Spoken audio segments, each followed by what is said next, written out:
Mbaniriza ku channel yange obadde okimanyi nti amatooke osobola okubeera ng'ogakolamu snack. Okimanyi nti n'osobola okubeera ng'ogakolamu snack nga togafumbye katogo, nga togafumbye mmere bwe tugafumba mu mmere eya bulijjo. So amatooke leero tugenda kubeera nga tulaba snack ki gy'osobola okubeera ng'ogakolamu n'obeera ng'ogyenjoyinga ne famire yo, n'obeera nga ogitunda, esobola okubeera business gy'oli, n'obeera ng'ogipackaging'ira abaana abadda ku ssomero. So obeera nga ofuna amatooke nga bwe muti bwe mugalaba, gawaate. Oluvannyuma ng'omaze ogawaata ganaazeeko okubeera nga ogaggyako amasanda agayinza okubeera agaliko. Oluvannyuma beera nga ofuna ka slicer, obeere nga ogaslicinga. Muno osobola okubeera ng'ogaslicinga buwanvu, osobola okubeera ng'ogaslicinga round, oba osobola okubeera nga ettooke olisalamu wakati n'obeera nga ofuna slices obumpimpi. Eno ngeri gy'osobola okubeera nga okozesaamu amatooke n'obeera nga oga-addingako value, n'obeera nga togafumbye mu mmere, nga togafumbye mu butogo bwaffe obwa bulijjo, but n'obeera ng'ate ogakola mu ngeri ya snack, n'obeera nga famire yo muga-enjoyinga. Eno esobola okubeera nga evening snack, esobola okubeera nga ne snack gy'osobola okubeera ng'oli at anytime. Oluvannyuma nga tumaze okugaslicinga era tugenda kubeera nga tugateeka mu mazzi agannyogoga, amazzi g'oyinza okuba nga oggye mu fridge, oba osobola okubeera nga bw'oba tofunye ago mazzi, ofuna amazzi agafa aga bulijjo n'oteekamuko ka ice, n'oteekamuko ice cubes nga 2-3, oluvannyuma n'obeera nga oteekamu slices zino ze tumaze okuba nga tuslicinga.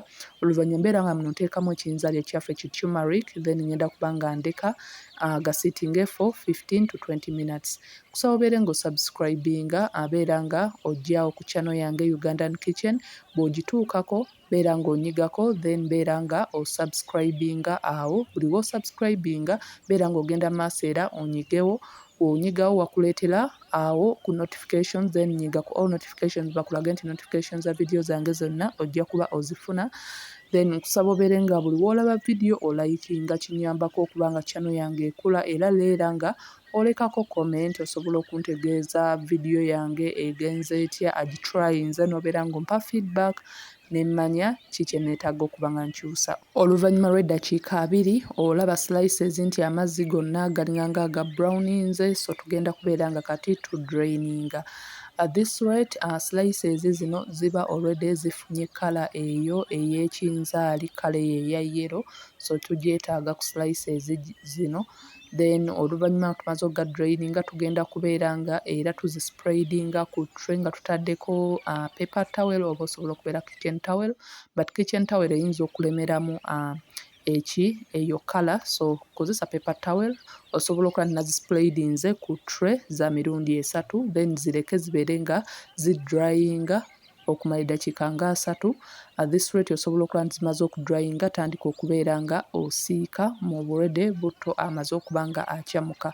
Tetuzisiika nga zikyalimu amazzi, so buli w'omaliriza okuba nga ozidraininga wali mu mazzi, zireke zibeere nga zikuulinga oba nga zikala. Osobola okuzitwalako ne wabweru kasana, oba osobola okubeera nga just ozireko mu munda indoor ne zibeera nga zitonyolokoka amazzi bulungi nnyo nga zidrayinga up.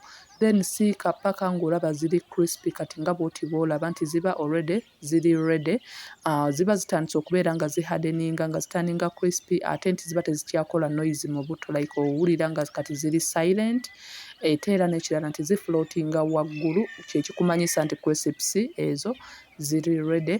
Genda maaso obeere nga osiika ne crisps zonna ezisigadde, osobola okulaba nti kati wano ziri ready. Beera nga osizoninga n'omunnyo oba ne spice yonna gye wandyetaaze okubeera nga oliira ku crisps zino, nti nazo osobola okubeera ng'ozikolamu flavors ez'enjawulo. N'okola eya barbecue, n'okola eya chili, n'okola eya okusinziira ku flavors z'oba osazeewo okubeera nga omixinga or you play around with, n'obeera nga ofunye snack. Abaana bazaagadde surprisingly, nandisuubidde nti because matooke gaba tegawooma as such, naye abaana balina engeri gye bazaagadde era ne babeera nga baziwoomeddwa. So nnyanguza kubeera ng'okola ate ng'osobola okulaba nti ingredients nazo nnyanguza kuba ng'ofuna, n'obeera ng'olina snack endala baana gye basobola okubeera nga enjoying ewaka.